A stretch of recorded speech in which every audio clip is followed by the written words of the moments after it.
Welcome to my YouTube channel centre of manual therapy. और जैसा कि केल्टन बॉन्ड की सीरीज़ हमने जो वो स्टार्ट कर ली और केल्टन बॉन्ड के जो कॉन्सेप्ट्स हैं पहला चैप्टर जो है उसका अपलोड हो चुका है हमारे centre of manual therapy YouTube के चैनल पे। अब हम मूव करते हैं उस फर्स्ट चैप्टर में। कुछ जो ऐसी बातें थी जो कि प्रैक्टिकली जिस तरह पोजिशंस वगैरह थी या जो कॉन्वेक्स कॉन्केव रूल था उसको हम जो है प्रैक्टिकली पिला रहे हैं। तो एक केल्टन बॉन्ड का कॉन्सेप्ट था the direction of gliding restriction, कि हमें कैसे पता चले कि अगर कोई पेशेंट आता है और उसकी मूवमेंट जो है वो रिस्ट्रिक्टेड है तो हमें कैसे पता चले कि इसकी ग्लाइडिंग जो है वो किस डायरेक्शन में रिस्ट्रिक्टेड है। तो उसके लिए केल्टन बॉन्ड ने दो कॉन्सेप्ट दिए थे। एक था डायरेक्ट मेथड जिसको ग्लाइड टेस्ट कहा जाता है, जिसमें आपने ग्लाइड वो भी हम परफॉर्म करेंगे।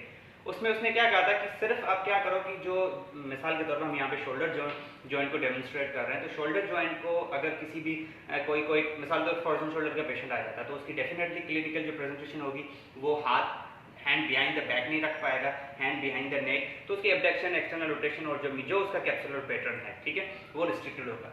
तो हमें कैसे पता चले कि इसकी ग्लाइडिंग जो है वो किस डायरेक्शन में रिस्ट्रिक्टेड है। तो उसका जो पहला मेथड था that was glide test, direct method, ठीक है। उसमें उसने क्या कहा था कि केल्टन बॉन्ड ने ये कहा है कि आपने क्या करना है कि जो हेड ऑफ ह्यूमरस है उसको ग्रिप करें, ठीक है। हेड ऑफ ह्यूमरस को ग्रिप करें, डेफिनेटली जब मस्कुलर होगी और पेशेंट होगा तो मसल्स होंगे तो डेफिनेटली देयर वुड बी, तो हेड ऑफ ह्यूमरस को पैल्पेट करना इतना बिल्कुल मुश्किल काम नहीं है। आपने जॉइंट लाइन के ऊपर ग्रिप करके उसकी एक्सटर्नल एंड इंटरनल रोटेशन करानी है, तो जो मूवमेंट आपको फील होगी दैट वुड बी, जो बॉल की मूवमेंट होगी that is your head of humerus, ठीक है। चाहे वो कितना ही बल्कि क्यों ना हो, आप उसकी एक्सटर्नल एंड इंटरनल रोटेशन करवाएं, आपको वो इजीली पैल्पेट हो जाएगी कि कोई बोनी लैंडमार्क जो वो मूव कर रहा है। तो उस बोनी लैंडमार्क को आपने क्या करना है, ग्लाइडिंग देनी है, ठीक है। ग्लाइड मतलब उसको फील करना है, लेकिन keep in mind that should be pain free. तो आपने उसको हर डायरेक्शन में मूव करना है, upward, downward, medial, lateral. Again मैं बताता चलूं, it comes with the experience. ऐसा नहीं है कि आपको मतलब ये क्लिनिकल प्रैक्टिस के साथ आता है, जब आप बहुत सारे पेशेंट करते हो तो ये चीज़ फील होगी।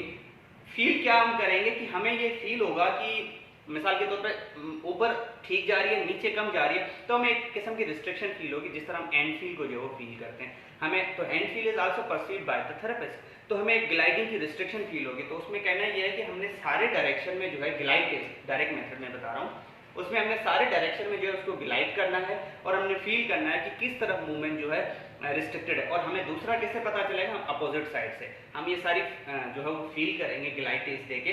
तो ये मेथड होता है ग्लाइड टेस्ट, जिसमें हमने क्या करना होता है, सिर्फ हेड ऑफ ह्यूमरस को ग्रिप कर, अगेन मैं शोल्डर की सिर्फ बात कर रहा हूँ, हेड ऑफ ह्यूमरस को ग्रिप करके हमने सारे डायरेक्शन में उसको लेके जाना है, ग्लाइड देने, 5-5 ग्लाइड देने, और हमने फील करना है कि रिस्ट्रिक्शन जो वो किस डायरेक्शन की है।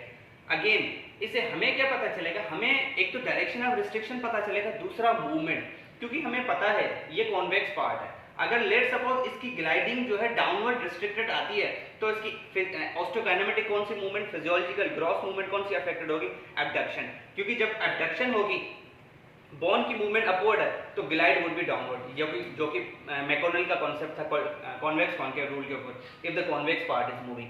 तो ग्लाइडिंग कि रिस्ट्रिक्शन किस डायरेक्शन में, उससे हमने उसकी ऑस्टोकाइनेमेटिक मूवमेंट का पता चल गया। अब इसका दूसरा फायदा, लेट सपोज अगर एक पेशेंट आ रहा है, हमें पता है कि कॉन्वेक्स कॉन्केव रूल के मुताबिक एब्डक्शन में ग्लाइडिंग जो वो डाउनवर्ड होती है, एक्सटर्नल रोटेशन जो भी मूवमेंट होती है। अब अगर कोई पेशेंट आता है, लेट सपोज फ्रोजन शोल्डर का ही आ गया, तो अगर वो उसकी एब्डक्शन फिजिकली रिस्ट्रिक्टेड है, वो कहता है कि I can't raise my hand beyond 90 etcetera, अगर वो एब्डक्शन नहीं परफॉर्म कर सकता तो हमारे माइंड में फौरी तौर पे ये आएगा कि इसकी जो ग्लाइडिंग है वो किस डायरेक्शन में रिस्ट्रिक्टेड है, दैट इज द डाउनवर्ड। इस तरह करके हम डिफरेंट मूवमेंट के ऊपर डिफरेंट सुपीरियर ग्लाइड भी होते हैं, इंफीरियर और मीडियल लेटरल, लेकिन मैं एक जनरल बता रहा हूँ। तो ये उसका प्रैक्टिकल यूसेज जो वो केल्टन बॉन्ड ने बताया था। तो एक मेथड तो डायरेक्ट मेथड जो ग्लाइडिंग टेस्ट है, दूसरा जो डिटरमिनेशन ऑफ था वो कॉन्वेक्स कॉन्केव रूल के ऊपर था।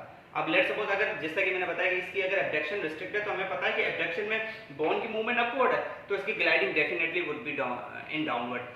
अब इसका जो प्रैक्टिकल पर्पस है, जो हम इसको मोबिलाइज करेंगे, that would be in opposite direction. ये कॉन्सेप्ट केल्टन बॉन्ड ने दिया था कि अगर जिसकी ग्लाइडिंग की डायरेक्शन जैसे ही आपको पता चलती है, उसके बाद जब आप उसको मोबिलाइज करोगे वो उसके opposite.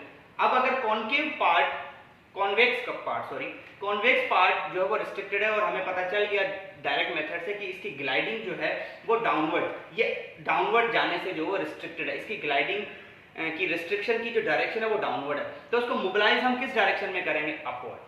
Why upward? Because the moving part is convex. इसी तरह अगर कॉन्केव पार्ट के ऊपर आ जाओ, ये कॉन्केव पार्ट कॉन्वेक्स के ऊपर मूव कर रहा है। अगर इसकी डायरेक्शन रिस्ट्रिक्शन हमें पता चल जाए तो ये जिस डायरेक्शन में रिस्ट्रिक्टेड होगी, मिसाल के तौर पे ये फ्लेक्शन नहीं कर पा रहा और हमने फील किया कि इसकी जो ग्लाइडिंग है वो अपवर्ड रिस्ट्रिक्टेड, अब यहाँ पे कॉन्वेक्स फिक्स है, कॉन्केव मूविंग है, तो इसको मोबिलाइज हम किस डायरेक्शन में करेंगे, जिस डायरेक्शन में ये रिस्ट्रिक्टेड है। ये कॉन्सेप्ट भी केल्टन बोन ने दिया था कि अगर हमें direction of restriction glide test से पता चल जाता है तो उसको मोबिलाइज हम उसके पार्टनर के अकॉर्डिंगली करेंगे, उसके ज्वाइंट सरफेस के अकॉर्डिंगली करेंगे।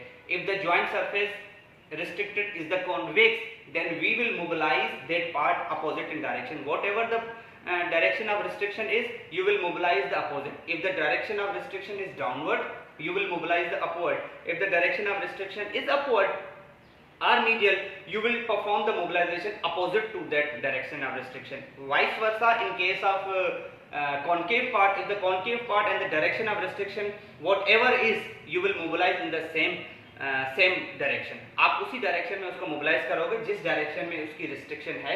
If the surface is concave, और आप जिस डायरेक्शन में है उसमें अपोजिट मोबिलाइज करोगे इफ जो सरफेस है वो कॉन्वेक्स है। ठीक है, अगर कॉन्वेक्स सरफेस है तो ये फॉर्मूला आपने प्रैक्टिकली, जो थ्योरेटिकली तो मैकॉर्नल ने बताया था, लेकिन जो प्रैक्टिकली बताया था that concept was given by the Kelton bone. Thank you so much, keep watching centre of manual therapy.